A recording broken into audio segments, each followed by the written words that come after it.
Giving has three kinds. The way the Chinese explain it is you give wealth, okay, as one option. Wealth meaning your money, whatever material things, including your own labor. That's called giving of wealth.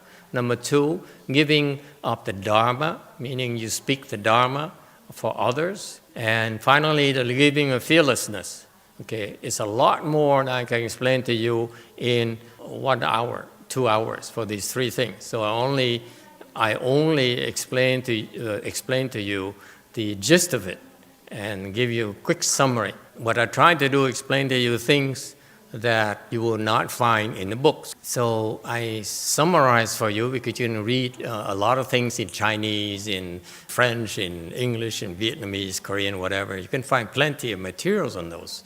But basically, the Paramita of giving is meant for you as a way of practice. It's not meant for you as discussion or as knowledge, for discussion, for debate, for intellectual pursuits. It's about, when the Buddha taught us about the six Paramitas, it's meant for us to know what they are and how to use them in our daily lives. So the first thing all Mahayana disciples and students of the way are taught is giving, which is quite, admittedly, unusual for Westerners, because Westerners are not used to giving. Westerners are used to what? Buying, yes? You go to somewhere and you give money in exchange for something else. There's no such a thing as giving. Giving is, you look at it as a charity, as philanthropy, which is quite different from Buddhism. It's only a small form of giving.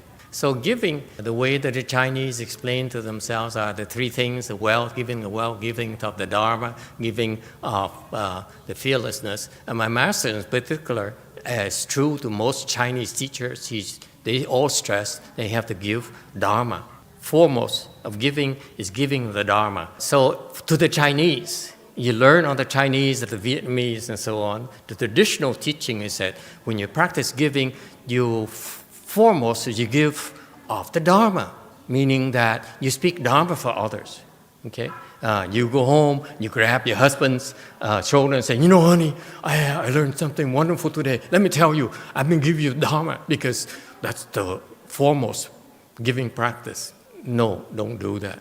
It's not meant for you to explain Dharma to your husband until he asks for it. If he doesn't ask for it, for God's sake, do not say anything. Okay, so the Chinese, that's how I learned it. When originally I came and everyone said, I'm going to speak Dharma to you. And these people just read it and they immediately rush and find someone, let me give you, the Dharma. I practice giving Dharma to you because it generates the most kind of blessing, the highest level of blessing for me.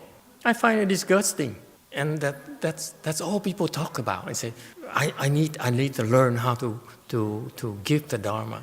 And that's why when I explain to you this giving of Paramita, which is fundamental, this is a starting point. Westerners don't like it, tough luck.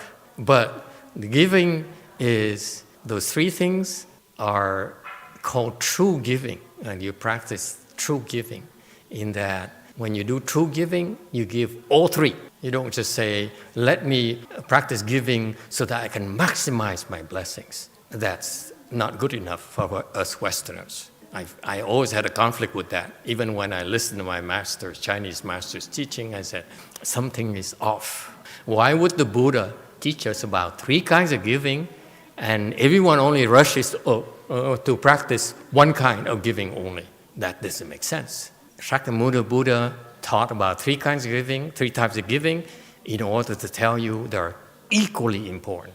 No differently than you need to have balance in your life. You cannot say that I'm going to only interested in making money and then sacrifice my family life, sacrifice my intellectual life, my spiritual life. So you see, to me, personally, if I were to train my disciples, I would say practice giving of wealth, meaning that give material things, whether it's money, your organs.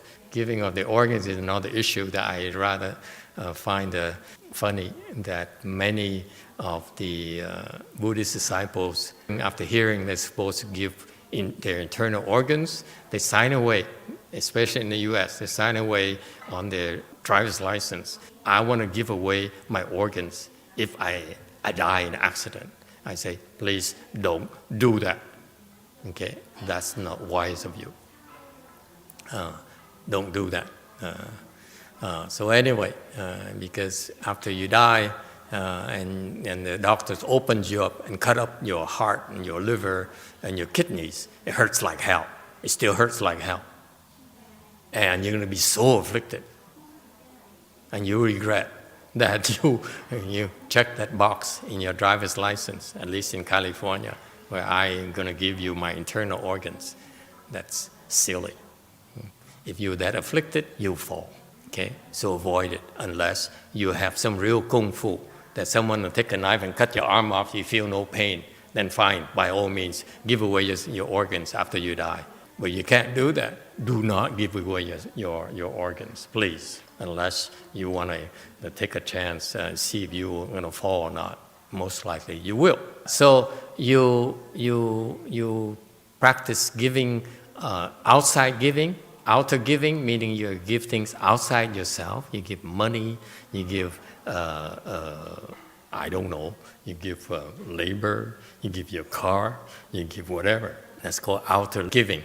And then your inner living is referred to as your internal organs and stuff like that. That's another form of giving of wealth. So far, so good. The objective of practicing giving of wealth is you have to keep on giving and giving, because your natural instinct, especially for you Western educated people, your natural instinct is always measuring, okay, calculating. I give something, what do I get in return? If you do that, that's called poor giving. Okay? And it's natural. We all do that. So the purpose of giving, you need to first practice giving wealth. Don't tell me about giving the Dharma yet. Please practice giving wealth, because you're giving wealth, you are accruing blessings. When it's time for you to cultivate, you need support, you need money, you need clothes, you need shelters, you need medicine. Those things are the blessings you accrue that you reap from the giving of wealth. So now you can see why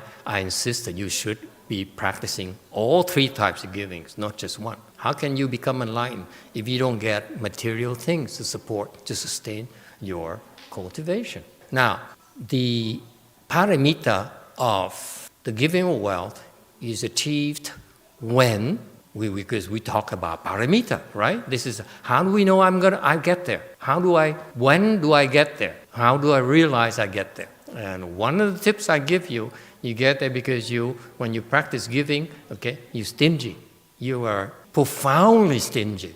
So the Buddha is the Bodhisattva Dharma is very, very challenging, because you keep on giving, and the tip I give you is you give. If you practice giving, keep giving until it hurts.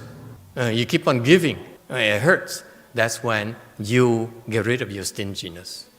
So for example, the people that are admired, like Mr. Gates, I read recently that he gave away $50 billion of his fortune. That's impressive. But he gives. Does it hurt for him? Hell no, not at all, not at all. So he may be giving $50 billion, but he's not attaining the paramita. Whereas someone like you, who's not as rich, but you keep giving, you give $5, $10, $100, $1,000, and it hurts. And you keep on giving and giving. Your wife complains, you keep on giving. And that brings you a lot closer to that paramita than someone who's wealthier. So that's the clue. Give and give and give until it hurts. Don't stop. Don't tell yourself, that's enough. You know, that's the tip.